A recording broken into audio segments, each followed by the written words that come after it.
Dispensaries ہماری قائم ہوتی ہیں جگہ جگہ. مکہ مکرمہ میں 10 11 12 ڈسپینسریز ہماری ہوتی ہیں, مدینہ منورہ میں کم سے کم 4 ڈسپینسریز اور اچھے خاصے یعنی 10 12 بیڈڈ ہاسپٹلس بھی دونوں جگہ دونوں ارض مقدس پہ ہوتے ہیں. اگر کوئی اس طرح کی بات ہوتی ہے تو آپ کا پورا میڈیکل بیک اپ وہاں موجود رہتا ہے.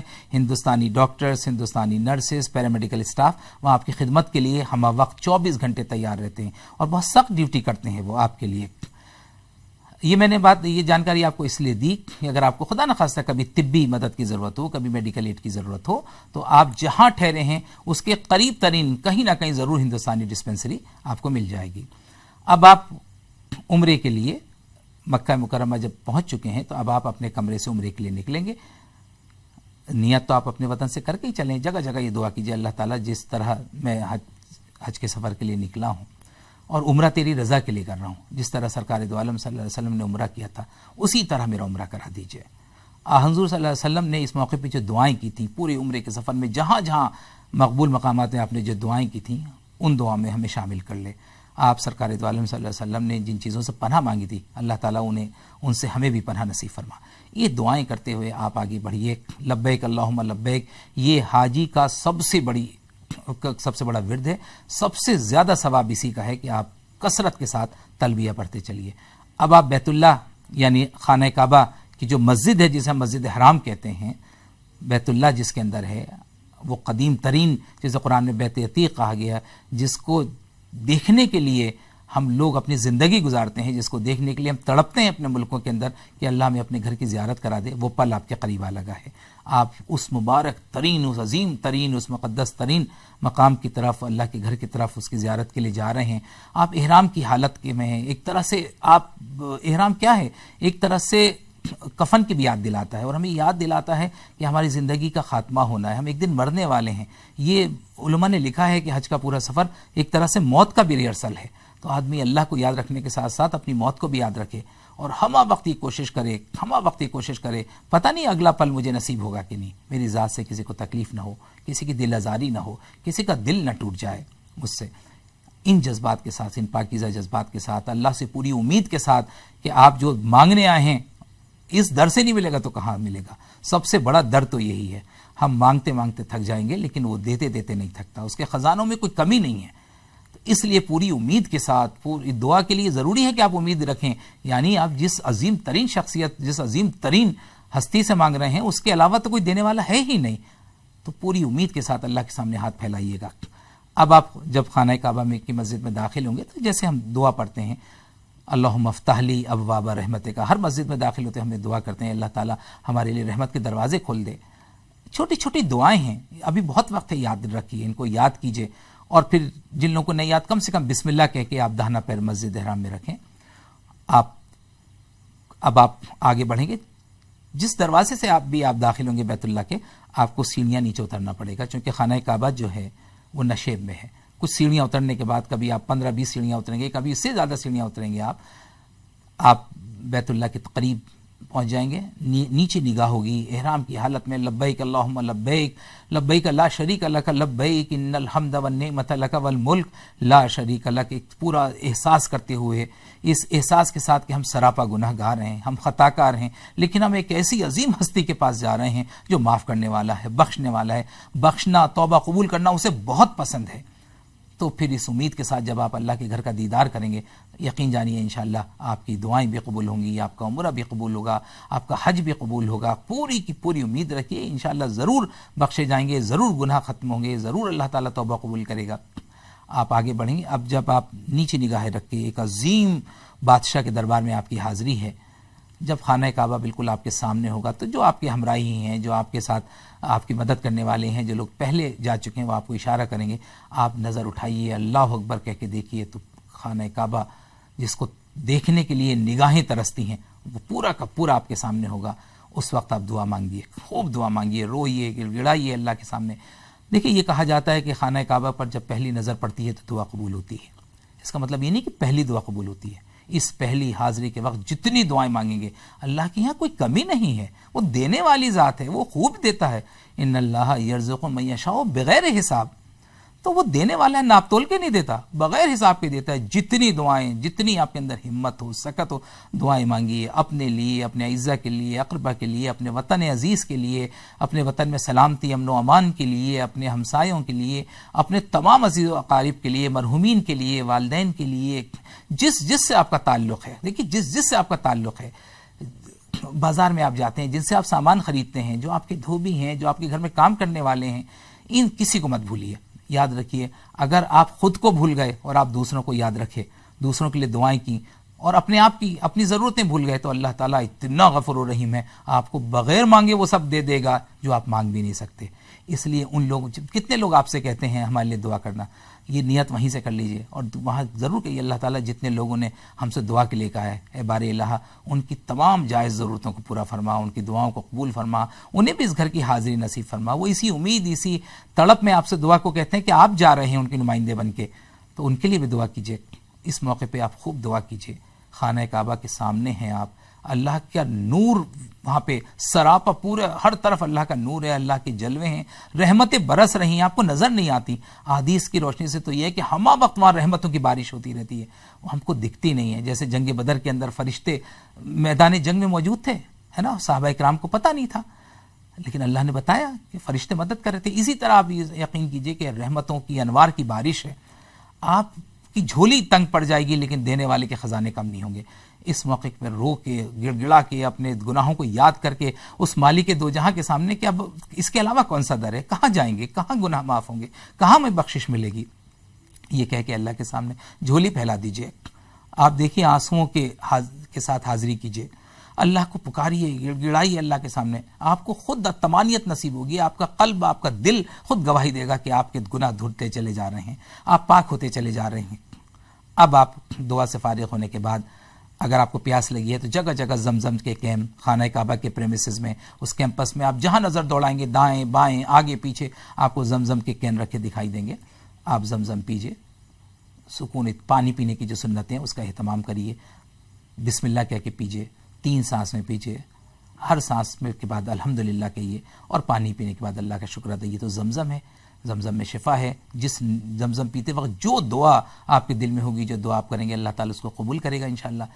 اس کے بعد اب آپ طواف شروع کریں گے۔ اب دیکھیے طواف اور سعی 2 چیزیں آپ کو کرنی ہے، اس کو سمجھ لیجئے۔ آپ احرام کی حالت میں ہیں، طواف میں یہ یاد رکھیے کہ شروع کے جو 3 چکر ہیں اس میں آپ کو اپنے احرام کا داہنا کاندھا یہ کھول دینا ہے اور اپنے احرام کی چادر کو آپ نیچے سے نکال کے اوپر ڈال لیں گے۔ یہ داہنے کاندھے کو آپ کھلا رکھیں گے اور اس عمل کو ہم استبا کہتے ہیں، استبا یعنی داہنے کاندھے کو کھلا رکھنا۔ شروع کے 3 چکر میں ہمیں اس کا خیال رکھنا ہے کہ ہم جب طواف شروع کریں گے، اب آپ لبیک اللہم لبیک نہیں کہیں گے۔ اب چونکہ آپ اللہ کے دربار میں حاضر ہو گئے، اب آپ لبیک چھوڑ کے جتنی دعائیں آپ چاہیں مانگیں، جو دعا چاہیں۔ طواف اصل میں دعا کا نام ہے۔ اللہ کے دربار میں، اللہ کے گھر کے سامنے آپ چکر لگانے، ایک شمع ہے نور کی، ایک رحمت و کرم کی شمع ہے اور اس کے چاروں طرف آپ پروانے بن کے اس شمع کا طواف کر رہے ہیں۔ یہ اس کا فلسفہ ہے اور آپ اللہ کے سامنے ہیں، آپ کوئی پردہ نہیں، اب آپ ہاٹ لائن پہ ہیں اللہ تعالیٰ سے، جو مانگیں گے انشاءاللہ نصیب ہوگا، آپ کی جھولی بھر دی جائے گی۔ تو آپ دہنا چادر نکال کے نیچے سے دہنا کاندھا کھول کے اپنی چادر ادھر ڈال لیجئے اور اب آپ اس طرح سے آپ اپنا طواف شروع کریں گے۔ طواف کی معنی ہے 7 چکر خانہ کعبہ کے لگانے۔ شروع کے ان 3 چکر میں نے آپ کو بتایا دہنا کاندھا کھول لیں گے۔ ایک عمل آپ کو اور کرنا ہے جسے رمل کہتے ہیں۔ رمل کی معنی یہ ہے کہ آپ ذرا سینہ آگے کو نکال کے تھوڑے چھوٹے چھوٹے قدموں کے ساتھ، چھوٹے چھوٹے اسٹیپس لے کے خانہ کعبہ کا طواف کریں گے۔ ایک تھوڑا سا بھاگنے اور آہستہ چلنے کے درمیان کی جو کیفیت ہے اس حساب سے اسے رمل کہتے ہیں۔ ناظرین، رمل میں نے آپ کو عرض کیا کہ شروع کے 3 چکر میں استبا کر رہے ہیں اور رمل میں اس کا خیال رکھنا ہے کہ آگے آپ کسی سے ٹکرائیے نہیں۔ ضروری نہیں کہ آپ ہر وقت تھوڑا سا تیز چلیے، بلکہ آگے اگر بھیڑ ہے تو آپ رک جائیے، لیکن کوشش کیجئے کہ آپ پنجوں پہ تھوڑا سے کھڑے ہوں۔ جہاں بھیڑ ہو وہاں رک جائیے، کہیں پہ بھی آپ رک سکتے ہیں، ایسا منع نہیں ہے۔ شروع کے 3 چکر میں مردوں کے لیے حکم ہے کہ وہ استبا اور رمل کریں، اور باقی جب 3 چکر آپ کے پورے ہو جائیں تو اس کے بعد رمل نہیں کریں گے۔ آپ اپنی درمیانی چال سے جیسے طواف کرتے ہیں، آہستہ آہستہ آہستہ آہستہ بالکل نیچے دیکھتے ہوئے، بار بار ٹک ٹکی لگا کے خانہ کعبہ کو بھی نہیں دیکھنا ہے، بلکہ اللہ سے آپ کا دل لگ جائے، آپ اللہ سے جڑ جائیں۔ یہ اصل میں مقصد ہے کہ آپ کی جو ہاٹ لائن ہے اللہ سے وہ مضبوط ہوتی رہے، آپ کو لگے کہ آپ اللہ سے کہہ رہے ہیں اور اللہ آپ کی بات کو سن رہا ہے. دیکھیے عبادت کا جو ظاہری ڈھانچہ ہے وہ اہم نہیں ہے، عبادت کی جو اصل روح ہے اس کو پہچاننا چاہیے. میں اکثر یہ بات کہتا ہوں کہ سجدوں سے پڑ گیا ہے جبیں پر نشاں تو کیا، سجدوں سے پڑ گیا ہے جبیں پر نشاں تو کیا، وہ سجدہ کر کے جس کا زمیں پر نشاں رہے. زمین والوں کو پتہ چلے کہ آپ سجدہ کرنے والے ہیں، آپ جھوٹ نہیں بولیں گے، آپ سجدہ کرنے والے ہیں، آپ غیبت نہیں کریں گے، آپ سجدہ کرنے والے ہیں، آپ نماز پڑھنے والے ہیں، آپ اونچا نہیں تولیں گے، آپ دل آزاری نہیں کریں گے، آپ کسی کا دل نہیں دکھائیں گے، آپ کسی کا دل نہیں توڑیں گے. آپ چونکہ سجدہ کرتے ہیں تو آپ تو جوڑنے والے ہیں، آپ تو محبت والے ہیں. آپ کس عظیم ہستی کو سجدہ کرتے ہیں تو آپ کے اندر تو اس عظیم ہستی کی صفات ہونی چاہیے، عفو، درگزر کی، معافی کی، کرم کی، رحم کی. جو آپ کے سامنے آئے مدد کے لیے آپ اس کی مدد کریں. یہ جو علامہ اقبال نے کہا تھا نا، رہ گئی رسم ازاں روحی بلالی نہ رہی، فلسفہ رہ گیا تلقین غزالی نہ رہی.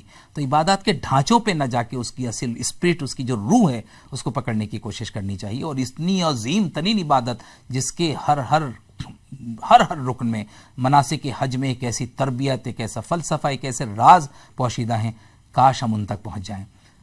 طواف آپ نے کیا، طواف میں دیکھیے بہت سے لوگ یہ بتاتے ہیں پہلے چکر میں یہ دعا، دوسرے چکر میں یہ دعا، یہ بالکل غلط ہے، کہیں ثابت نہیں ہے. ایسا نہیں، آپ اللہ سے جو دعا مانگے جس چکر میں چاہیں مانگے. بات اصل میں یہ ہے کہ آپ کے کا جو دل کا جو کعبہ ہے، دل کا جو قبلہ ہے، وہ اس قبلے سے ہم آہنگ ہو جائے، وہ اس قبلے سے میچ کر جائے، تو پھر انشاءاللہ آپ کو ہر چیز، ہر رحمت اور برکت یہاں کی آپ کو مالا مال کر دے گی. 7 چکر آہستہ آہستہ آپ اس طرح کریں گے. بس اس بات کا یاد رکھیے کہ خانہ کعبہ کے اندر جہاں پہ حجر اسود نصب ہے، جس کونے پہ، اسے رکن حجر اسود کہتے ہیں. اسے امیجیٹ پہلے جو کونا ہے خانہ کعبہ کا، اسے رکن یمانی کہتے ہیں. تو آپ خانہ کعبہ کا طواف کرتے وقت، طواف ہمیشہ اینٹی کلاک وائز ہوتا ہے. جب آپ طواف کرتے ہیں تو ہمیشہ خانہ کعبہ آپ کی بائیں جانب ہوگا. جب آپ رکن یمانی پہ آئیں تو رکن یمانی سے لے کے حجر اسود تک آپ ربنا آتنا فی الدنیا حسنہ وفی الآخرۃ حسنہ وقنا عذاب النار، یہ اللہ کے نبی صلی اللہ علیہ وسلم اور صحابہ سے ثابت ہے. سرکار دو عالم صلی اللہ علیہ وسلم طواف کے وقت اس دوری کے درمیان، رکن یمانی اور رکن حجر اسود کے درمیان ربنا آتنا پڑھتے تھے. آپ بھی وہ دعا پڑھیے. باقی آپ جو چاہے دعا مانگیں، اپنی زبان میں مانگیں، اردو میں مانگیں، ہندی میں مانگیں، جس زبان میں. اللہ تعالیٰ تو ہر چیز سنتا ہے، لطیف خبیر ہے، ساری زبانوں کو جانتا ہے. بعض مرتبہ بہت سے لوگ عربی کی وہ دعائیں مانگتے ہیں لمبی لمبی، جن کے مطلب وہ نہیں جانتے. اس سے بہتر ہے آپ اپنی زبان میں مانگیں. اللہ ہر چیز سننے والا ہے، ہر بات کو جاننے والا ہے. بہت سے لوگوں کو دیکھا کہ بہت بلند آواز میں کتاب لیے ہوئے ہیں، وہ اس کو زور زور سے پڑھ رہے ہیں. دعائیں پڑھنے یہ مناسب نہیں، اس سے دوسروں کو ڈسٹرب ہوتا ہے. دوسرے لوگ اپنا دل لگانا چاہتے ہیں، اللہ سے اپنے دل کو جوڑنا چاہتے ہیں، تو ایسا کوئی عمل مت کیجیے. زور آواز سے بات مت کیجیے، پکاریے مت، شور مت مچائیے. ایسا نہ ہو کہ کسی کی عبادت میں خلل پڑے. اس لیے ضروری ہے کہ آپ اپنی زبان میں اللہ سے مانگیے. یہ 7 چکر میں آپ کو 15 منٹ لگتے ہیں، 20 منٹ، 30 منٹ، جتنے لگتے ہیں، یہ آپ کا عظیم ترین وقت ہے. دعاؤں میں ہر ایک کے لیے دعا کیجیے، اپنی اولاد کے لیے، اپنے عزیز و قارب کے لیے، رشتہ داروں کے لیے، مرحومین کے لیے، اپنے کاروبار کے لیے، اپنے بچوں کے بہترین رشتوں کے لیے، دین کے اوپر قائم رہنے کے لیے، دین کے غلبے کے لیے، ملک میں امن و امان، چین و سکون کے لیے، تمام شہریوں کی خوشحالی کے لیے، تمام ملک کی خوشحالی کے لیے، بیت المقدس کی آزادی کے لیے. جتنی بھی آپ دعا کر سکتے ہیں آپ دعا کیجیے. اس کے بعد 7 چکر جب آپ کے پورے ہو جائیں گے، آپ آ کے مقام ابراہیم آپ دیکھیں گے. وہاں پہ مقام ابراہیم کے کافی پیچھے آ کے، چونکہ مقام ابراہیم کے بالکل پیچھے نماز نہیں پڑھنا چاہیے، وہ طواف کی جگہ ہے، اور جب آپ وہاں نماز پڑھیں گے تو لوگوں کو دقت ہوگی. کسی بھی صورت میں عمرے اور حج کے کسی بھی مرحلے پر ایسا کوئی کام نہ ہو جس سے ہم راستوں کو بلاک کریں، ہم راستوں کو روکیں، راستے میں اڑچن پیدا کریں، طواف اور عبادت کرنے والوں کو ہم سے تکلیف ہو، تو پھر ہمارا سارا کا سارا اجر ضائع ہو جائے گا. کوشش یہ ہونی چاہیے، جو عام طور پہ لوگ کہتے ہیں مقام ابراہیم کے پیچھے، اس کا مطلب کافی پیچھے جا کے سکون و اطمینان، جہاں آپ کو اسپیس ملے، جو جگہ اسپیشس ہو، وہاں جا کے آپ 2 رکعت نماز جو طواف کے فوراً بعد پڑھی جاتی ہے، اس میں بھی پہلی رکعت میں قل یا ایھا الکافرون اور دوسری رکعت میں قل ھو اللہ پڑھ کے آپ طواف سے فارغ ہو گئے.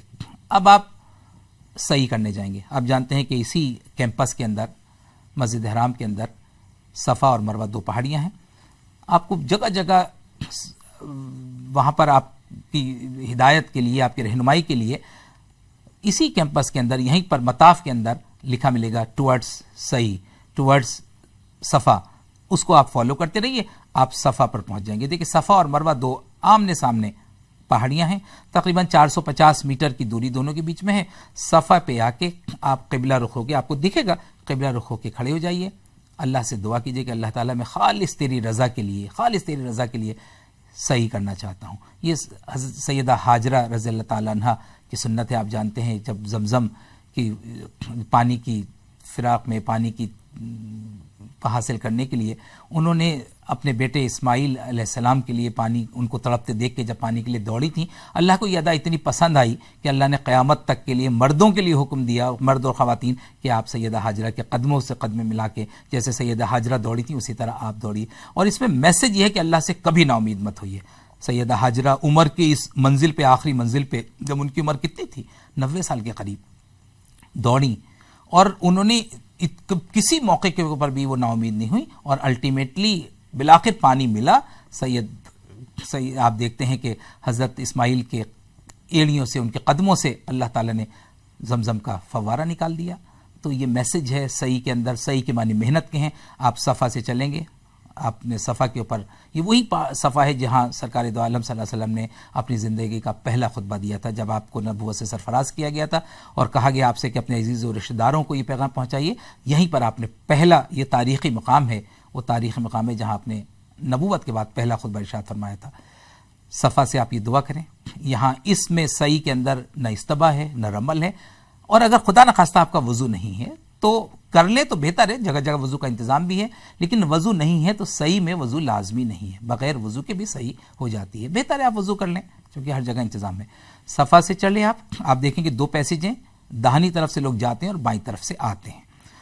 آپ جس طرح اور لوگ چل رہے ہیں صحیح کی نیت کر کے، اللہ تعالیٰ میں خالص تیری رضا کے لیے صحیح کر رہا ہوں، میری صحیح کو قبول فرما. جس طرح حضور پاک صلی اللہ علیہ وسلم نے کی اس طرح کرا دیجئے.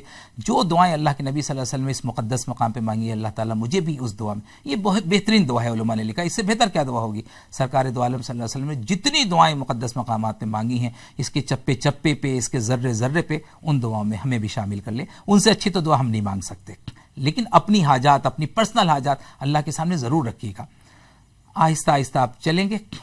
صحیح جب آپ کرتے ہیں تو صفا اور مروہ کے درمیان آپ دیکھیں گے چلتے چلتے آپ کو اوپر آسمان کی طرف دیکھیں گے تو گرین آپ کو راڈس، لائٹس ملیں گی. وہ گرین لائٹ اس بات کا اشارہ ہے جس جگہ حضرت حاجرہ رضی اللہ تعالیٰ تیز دوڑی تھیں، چونکہ وہ نشیبی علاقہ تھا. جب وہ دوڑ رہی تھیں تو ان کی نظر حضرت اسماعیل پہ تھی، اور اس جو کہ نشیب تھا تو اس جگہ سے جب وہ گزرتی تھی تو حضرت اسماعیل ان کی نظروں سے اوجھل ہو جاتے تھے، تو تیز دوڑتی تھیں وہ. اللہ کو یہ ادب اتنی پسند آئی کہ ہمیں حکم دیا کہ تیز دوڑیے. تو آپ دیکھیں گے کہ اس ہرے جو راڈس لگے ہوئے وہاں سے آپ اپنی رفتار تیز کیجئے، اور جہاں تک وہ ہری روشنی ہے وہاں تک آپ تیز دوڑیے تھوڑا سا، اور پھر اپنی چال پہ آ جائیے. خواتین کے لیے حکم نہیں ہے، خواتین کے لیے ہے کہ وہ اپنی درمیانی چال جیسے چل رہی ہیں چلتے رہی ہیں. صحیح میں بھی کوئی خاص دعا نہیں. دیکھیے صفا سے مروہ پہنچے، 1 چکر مروہ پہ پہنچ کے تھوڑا سا آرام کیجئے، تازہ دم ہوئیے، دعا کیجئے، اور اس کے بعد صفا پہ آ جائیے 2 چکر. ایسا نہیں ہے کہ صفا سے مروہ، مروہ سے صفا 1 چکر، بلکہ صفا سے آپ نے شروع کیا، مروہ پہنچے، 1 چکر پورا ہوا، مروہ سے واپس صفا ہے. واپس آتے وقت بھی آپ کو وہ گرین لائٹس ملیں گی اوپر چھت کے اوپر. اس لائٹس کے درمیان آپ تھوڑا اپنی چال کو تیز کر دیں گے، تھوڑا تیز قدم دوڑیں گے، اور اس کے بعد آپ صفا پہ پہنچ جائیں گے. تو اس طرح سے یہ 7 چکر صفا سے مروہ، مروہ سے صفا آپ صحیح کریں گے. آپ دیکھیں گے جو ویل چیئر پہ ہوتے ہیں، جو ضعیف ہوتے ہیں، ان کے لیے بیچ میں ایک الگ پیسج بنایا گیا. اگر آپ کے ساتھ کوئی ایسی خواتین یا ایسے بزرگ ہیں جو ویل چیئر پہ ہیں یا آپ ویل چیئر لے کے گئے ہیں تو ان کو اسی پیسج میں رکھیے گا جو ان کے لیے مختص ہے، جو ان کے لیے ریزرو ہے. آپ نے صحیح کی ابتدا صفا سے کی تھی، صحیح کی انتہا مروہ پہ ہوگی. مروہ پہ آپ کے 7 چکر پورے ہو جائیں گے. وہاں پہ آپ پھر دعا کیجئے اللہ سے کہ اللہ تعالیٰ تیرا شکر تو نے مجھے صحیح کرائی. صحیح کے درمیان جو دعائیں آپ مانگیں، ہر دعا قبول ہوتی ہے، آپ ہر جو دعا چاہیں گے مانگیں. لیکن لکھا ہے علماء نے 3 اور 4 کلمے کا ورد زیادہ کیجئے. اللہ کی کبریائی، اللہ کی پاکیزگی بیان کیجئے. سبحان اللہ و بحمدہ، سبحان اللہ العظیم، رب اغفر ورحم وانت خیر الراحمین. اللہ سے دعا مانگیے، اللہ کی کبریائی اور پاکیزگی بیان کیجئے، جگہ جگہ اللہ سے مغفرت طلب کیجئے. اس طرح مروہ پہ آپ کا عمرے کا یہ رکن بھی پورا ہو گیا، یعنی احرام اور تلبیہ، طواف، صحیح. اب احرام سے باہر آنے کے لیے آپ کو اپنے بالوں کو حلق کرانا ہے. بہترین یہ ہے کہ آپ حلق کرائیے، پورے بال کو شیو کرائیے. کسی کے ساتھ کوئی مجبوری ہے، کوئی پریشانی ہے، کوئی اسکن کی ڈیزیز ہے، کوئی اور دوسری مجبوری ہے تو وہ اپنے بالوں کو ٹرم بھی کرا سکتا ہے، جسے ہم قصر کہتے ہیں اصطلاح میں. آپ باہر نکلیے تو آپ کو حجام کی دکانیں ملیں گی، یا آپ لوٹ آئیں اپنے راستے میں یا اپنے ہوٹل کے راستے میں آپ کو حجام کی دکانیں ملیں گی. پہلی فرصت میں آپ احرام سے باہر آئیے. آپ جب ٹرم کرا لیں اپنے بال یا آپ حلق کرا لیں جو بہتر ہے، اس کے بعد آپ احرام سے واپس آ گئے. احرام کی حالت میں آپ اپنی خواتین کے بال نہیں کاٹیں گے. اس بات کا خیال ہے کہ بہت سے لوگ غلطی کرتے ہیں، ایک دوسرے خواتین کے بال کاٹنے لگتی ہیں. پہلے کوئی خاتون احرام سے باہر آئے. باہر آنے کے لیے کیا ضروری ہے؟ جس طرح مرد بال کاٹتے ہیں اسی طرح ایک کونے میں جا کے وہاں جگہ جگہ کرٹنز بھی آپ کو لگے ملیں گے.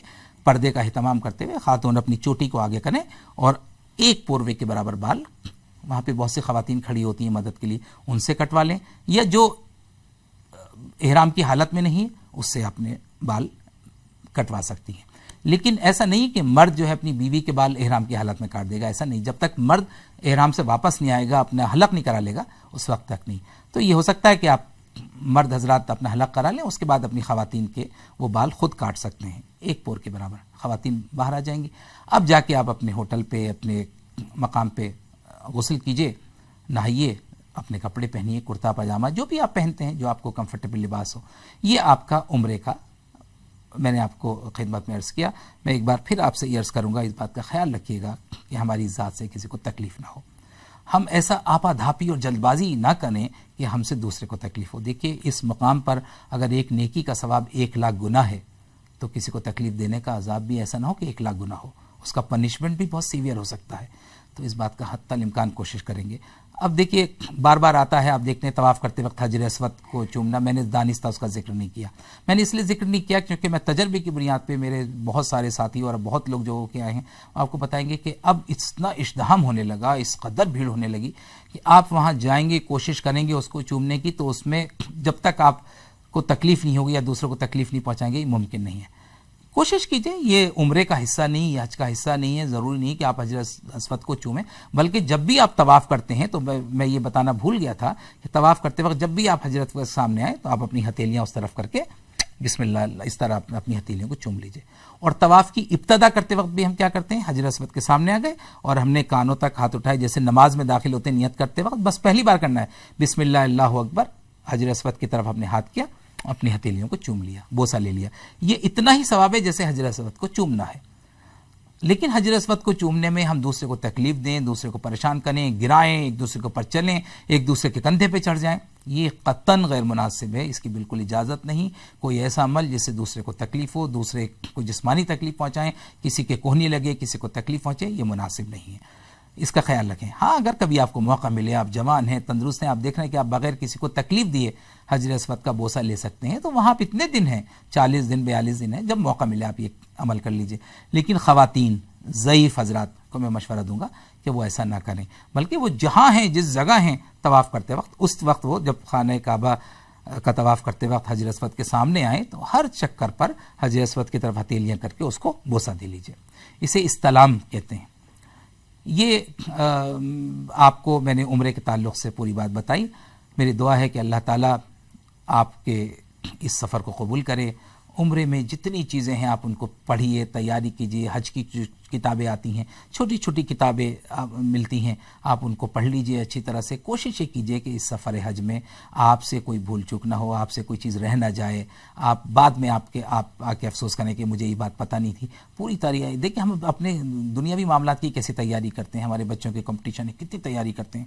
ہمارے یہاں شادی ہے تو مہینوں پہلے تیاری کرنے لگتے ہیں. یہ تو دنیا، شادیاں تو بار بار ہم کرتے ہیں اپنے گھر میں اپنے بچوں کی، لیکن سفر حج تو غالباً ایک ہی بار ہوتا ہے. تو اس کی تیاری شادیوں سے، فنکشن سے، عید سے سب سے زیادہ ہونی چاہیے. یہ غفلت ہماری طرف سے ہوتی ہے. اللہ تعالی ہماری اس غفلت کو معاف کرے، اور جتنے عازمین حج جا رہے ہیں اللہ تعالی سب کے حج اور عمرے کو قبول فرمائے، اور اس کی برکتوں سے ہم سب کو جو حج پہ نہیں جا پا رہے، ہم جیسے گناہ گاروں کو بھی اللہ تعالی اس سے فیض پہنچائے. وآخر دعوانا الحمدللہ رب العالمین.